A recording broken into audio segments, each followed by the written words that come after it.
With a dog with separation anxiety, I want him as good as I can get him, so he's going to stay a little bit longer. One of the things that I'm going to work on is that fireworks flip him out.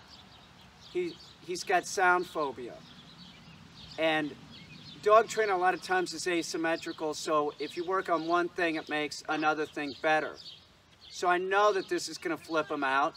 And most dogs, if they've never, you know, experienced a gun, they hear the gun, they flip out. So I'm expecting to see him stress out, but over this next week, I'll get him to not stress out and make it so that he sits in that position and doesn't move. And I'll be able to fire the gun real close, like over his head, and he will ignore it. That's what we want. We want a more confident baby man. So I have 22 shorts in this, and I'm gonna walk to the complete other side of the yard. I'm gonna be about 100 feet away, and I'm gonna fire it once. And then that'll be it. I'm gonna look for the reaction, and then we'll come out and do it again later. So this will be the first time. Watch him. He will stress out. They all do. The thing of it is that I have him in a high collar, so he can't get a lot of forward motion. If you fire this thing, and he wasn't in a high collar, what happens is they take off running. They're so flipped out. This is all of them. Joopy, all of them do this. So they're so flipped out that, you know, they're out of their mind. So you keep them in a high collar so that they can't get that forward motion. It's like if your dog's freaked out and trying to hide under the bed, don't let them hide under the bed.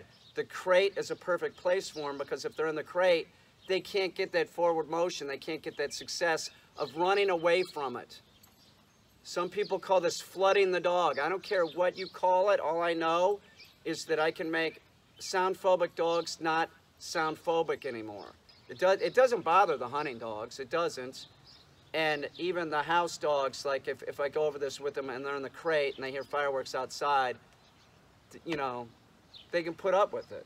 So let me make this a little bit tighter. Hang on.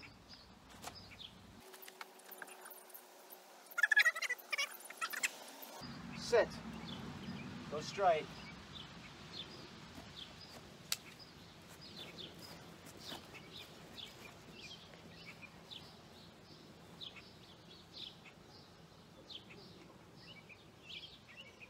Sit.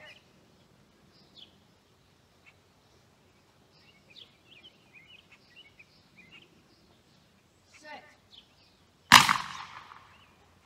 Sit.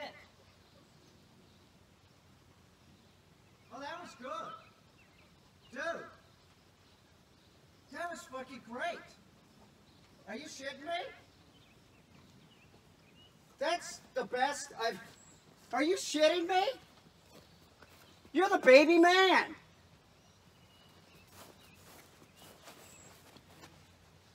Obedience training does make dogs more confident. He's been here for over 30 days doing a board and train. I just fired this off and I don't see too much of a reaction. I'm gonna step back not quite as far and we'll check it out again. Pharaoh, good boy. That, having the dog in the high collar, make sure and do that. Make sure and do that. That also has a tendency to keep the dog calm. And when you're doing something like this, that's what you want. You want them as calm as possible so that you can habituate them to the sound. Sit.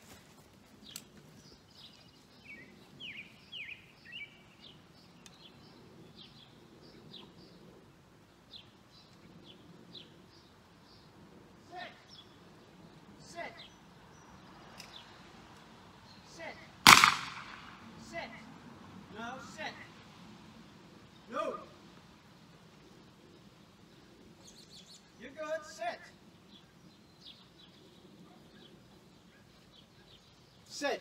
That's good. Good boy. Okay, you saw it on the second one. Many times it's like that. You do the first one, they don't realize what's going on. And then the second one, it's clear. Do you see how he would have just taken off?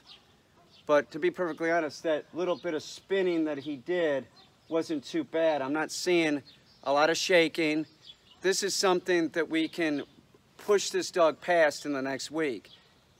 And what we want is for him to be able to sit, be it sit, I mean to fire off the starter pistol. So we're gonna take this slow. This is, Pharaoh, no, sit. That's pretty good. That's pretty good for the first time. One of the big things when you're doing this is don't overwhelm the dog. I shot the pistol off twice. The second time, I know that he saw me do it and figured out what it was. I want to see that stress. I want to see it, but then stop and do it later. So next time when I come out here, I'll go back to the end of the yard. So at 50 feet, it was a little bit too close, and then I'll start working my way up to the point where I'm right by him doing it. You'll see, it works. It works on all dogs. You got a gun-shy dog? Doesn't have to be. It doesn't have to be. Is your dog afraid of thunder? Doesn't have to be. Fireworks? It doesn't have to be. Remember, if the dog's hiding, make sure you have your dog in a crate. Don't let the dog hide. Good recovery, brother. So with Luna, it's the same thing.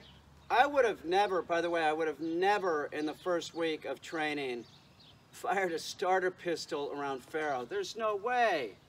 I had to get the dog to trust me. I had to make sure that the dog is compliant. So if they start freaking out, I can indicate something to them. Like, no, you know? So if your dog isn't trained and it's sound phobic, don't use a starter pistol. You must do the obedience training first. Make sure that the dog, you know, can sit and do a proper sit. She can do a sit. So we're gonna start doing the same thing. I'm walking about 100 feet back. We'll be doing this over a period of a week or so, however long it takes. Let's give it a shot. Sit.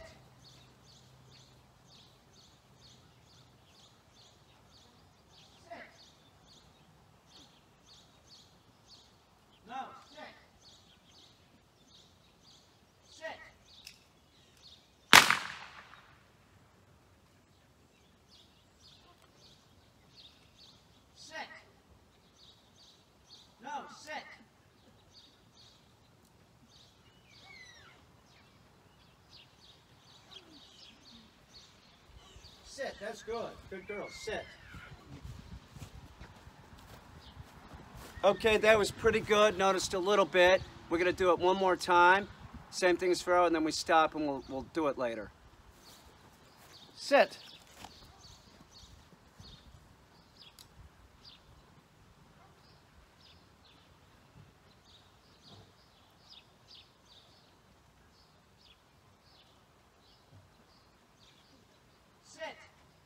Luna, sit. Good job. Sit.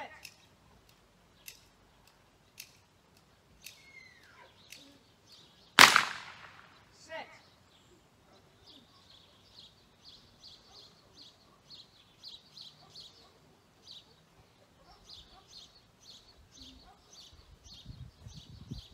That's good. No, you're good. Sit. Good girl. You smell the gunpowder? Smell it, you little bomb-sniffing dog. Sit. You like that? Get you a little dummy launcher. Sit. Don't. You know, whatever you do, do not test the dog out by shooting this over their head. If they've never heard it, I can tell you without a doubt, 100% sure, you're going to flip the dog out. You're going to cause more problems. Take your time. The high collar, you have to have the dog in a high collar to do this. Take your time. It should happen over a period of time. Seriously, if I shot this right here, it'd be so loud, she'd just flip out. It'd be counterproductive. That's not going to get the dog habituated to the loud sound. It's not. Take your time. Like I said, if you have a puppy and you want to make sure that the dog is not sound phobic, get the vacuum cleaner out. Same thing. You want the dog in a high position. You know, or a high collar. You want a dog like that. Get one of these. You got a puppy? This is $40. It's 40 bucks. I've had this one for, I don't know how long. 35 years or something. I've had this thing forever. you know, think ahead. Like if you don't do this and then your dog, you know, starts freaking out, you have nobody to blame except yourself. You're getting a puppy, go over this kind of shit. If it's a real young puppy, you can take a cast iron pan and a hammer. When they're eating, smack. You're not classically conditioning the dog, you're just making the sound while the dog is, you know, distracted. Okay? And then you gradually go up, and as you go, you might, like this, instead of using this, we'll use a 16 gauge. You know, don't go out there with a 12 gauge 3.5 inch or something and shoot it next to the dog. You will fucking flip them the fuck out. If you have a gun shy dog, it doesn't have to be. You did something wrong, or if you had the dog trained and it's gun shy, and you know, try and get your money back. Give me a call. But they can all be fixed.